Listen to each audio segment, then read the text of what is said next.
पिछले वीडियो में स्वर वर्ण और व्यंजन वर्ण के विषय में पढ़ा, फिर मात्राओं के विषय में पढ़ा। आज हम लोग संयुक्ताक्षर के विषय में पढ़ेंगे। किसके विषय में पढ़ेंगे? संयुक्ताक्षर के विषय में जानेंगे। ठीक है। संयुक्ताक्षर, जैसा कि नाम से ही पता चल रहा है, संयुक्त अक्षर, संयुक्त और अक्षर। संयुक्त मतलब होता है मिलना, अक्षरों का मिलना, यानी दो अक्षरों का आपस में मिलना, वो क्या होता है? संयुक्ताक्षर। तो संयुक्ताक्षर जो है वो व्यंजन का मेल है, व्यंजन वर्ण का मेल है। तो ये दो तरह के हो जाते हैं। एक तो होता है द्वित्व,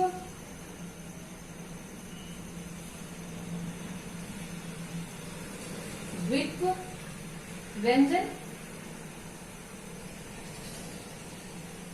और एक है संयुक्त व्यंजन। एक है द्वित्व व्यंजन और दूसरा है संयुक्त व्यंजन। तो द्वित्व व्यंजन में क्या होता है कि एक ही व्यंजन, एक ही, जैसे क, त, न, एक ही व्यंजन दो बार आते हैं। ठीक है। एक ही व्यंजन यानी एक ही तरह के दो व्यंजन मिल करके द्वित्व व्यंजन बनाते हैं। और संयुक्त व्यंजन में क्या होता है? दो अलग अलग व्यंजन मिलकर संयुक्त व्यंजन बनाते हैं। अब जैसे हैं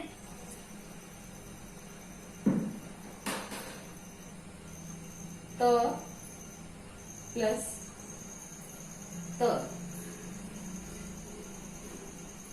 ये हो गया त संयुक्त। ठीक है। न हलंत न, तो ये हो गया न संयुक्त। ठीक है। जैसे है क हलंत क संयुक्त। इसमें क्या होता है?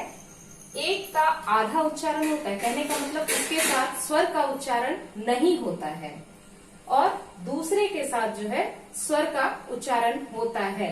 जैसे त संयुक्त जब होता है तो ये जो है ये आधा तो है, इसके साथ अ का उच्चारण नहीं होगा, और ये जो दूसरा त है इसके साथ अ का उच्चारण होगा।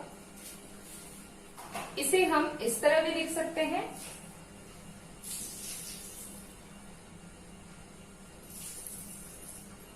आधा क और फिर पूरा क मिल करके क्या बन जाता है? क संयुक्त, क संयुक्त। फिर है आधा न और पूरा न मिल करके बन जाता है न संयुक्त।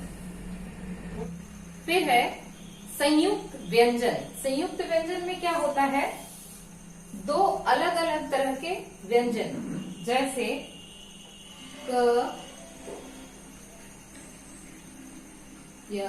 हलन प्लस ख, तो ये हो जाता है क ख संयुक्त, क ख संयुक्त।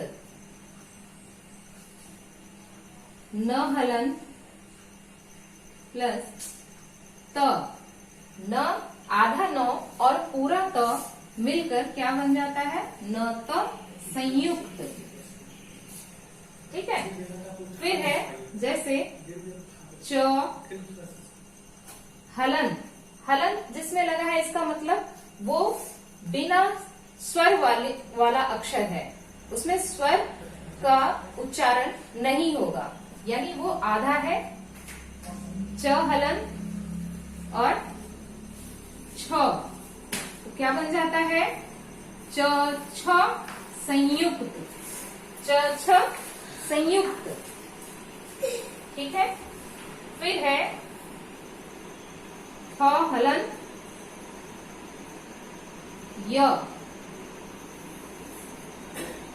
थ य संयुक्त, फिर है द हलन और य मिलकर क्या हो जाता है, द य संयुक्त। तो ये क्या हो गया, संयुक्त व्यंजन का उदाहरण है। इसमें दो अलग अलग व्यंजन है, जैसे ये क अलग है और ख अलग है। इसमें क जो है वो आधा है और ख पूरा है। फिर इसमें न आधा है और त पूरा है। एक व्यंजन आधा होगा, दूसरा व्यंजन पूरा होगा। एक व्यंजन आधा होगा, दूसरा व्यंजन पूरा होगा, और दोनों मिलकर, दोनों संयुक्त होकर एक अलग व्यंजन बनाएंगे। इसमें इसका जो पहला वाला जो व्यंजन है, जिसके नीचे हलक का प्रयोग किया गया है, या फिर जो आधा व्यंजन होगा उसका हल्का उच्चारण होगा, और जो बाद वाला व्यंजन है, जो पूरा व्यंजन है, उसका उच्चारण पूरा होगा। अब जैसे देखिए, इसे हम शब्दों में कैसे प्रयोग करते हैं और बोलना कैसे है वो देखते हैं। ये कुछ शब्द हैं जिसमें यहाँ पर इस रो में दो अलग अलग व्यंजन हैं। जैसे ये क और ख मिलकर के कख बना हुआ है, न य मिलकर न्य, स म मिलकर स्म, स त मिलकर स्त, स त मिलकर स्त, म ह मिलकर मह। तो इसको उच्चारित कैसे करना है, बोलना कैसे है वो देखिए। म क ख दोनों का उच्चारण कर रहे हैं। एक क का उच्चारण हल्का होगा, ख थोड़ा जोर होगा उसमें। तो क ख संयुक्त दीर्घिकार मक्खी, ठीक है। फिर है ध, ऐसे नहीं पढ़ेंगे, आधा न य, ऐसे नहीं, ध न य संयुक्त, दोनों का उच्चारण कर लेना है।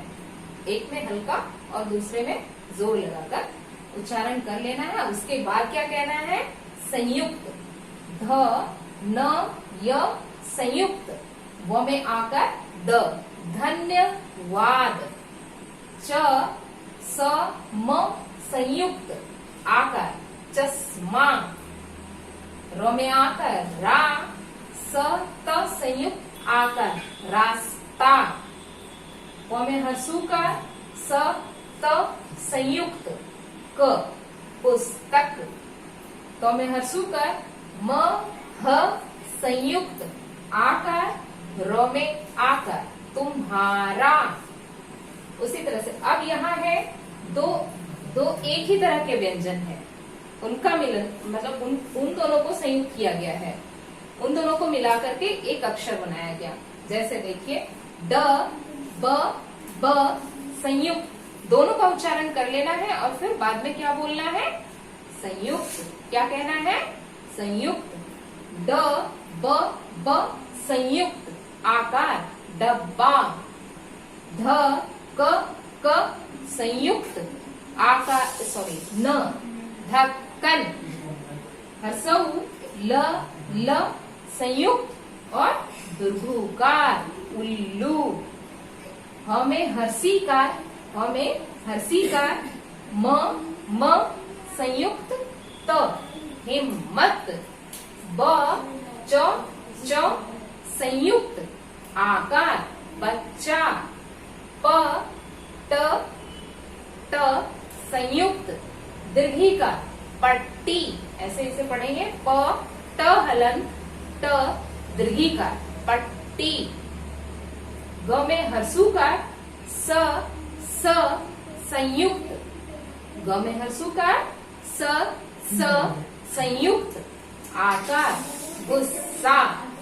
तो इस तरह से बच्चे यदि पढ़ेंगे तो वो क्या करेंगे, अक्षरों को समझ सकेंगे। उसके बाद जो है वो लिखने में भी कोई गलती नहीं करेंगे। हिंदी में संयुक्ताक्षरों का बहुतायत प्रयोग होता है, अतः कंसेप्ट जो है बच्चों का क्लियर होना चाहिए, जिससे न तो उन्हें बोलने में कोई परेशानी होगी, न ही उन्हें लिखने में कोई परेशानी होगी संयुक्त अक्षरों को। व्यंजन वर्ण में कुछ वर्ण भी हैं जो संयुक्त वर्ण हैं। जैसे देखिए, अक्ष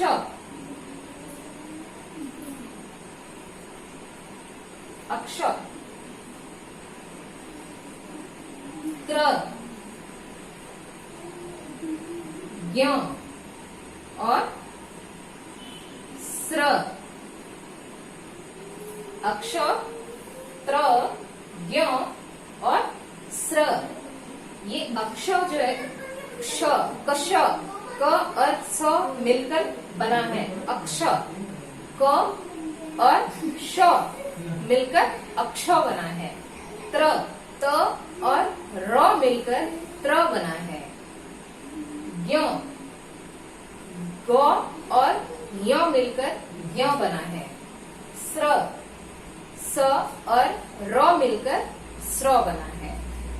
तो ये क्या है? संयुक्त वर्ण है। ये क्या है? संयुक्त वर्ण है। तो आज हम लोगों ने संयुक्ताक्षर और संयुक्त वर्ण के विषय में पढ़ा। मुझे लगता है कि ये आप लोग, आपके बच्चों के लिए काफी उपयोगी होगा। अगर आप लोगों को ये वीडियो अच्छा लगे तो कृपया लाइक करें और वीडियो को शुरू से अंत तक देखें और यदि अच्छा लगे तो दूसरों के साथ शेयर भी करें। और यदि मेरे वीडियो में कोई कमी हो तो कृपया कमेंट के माध्यम से मुझे जरूर बताएं।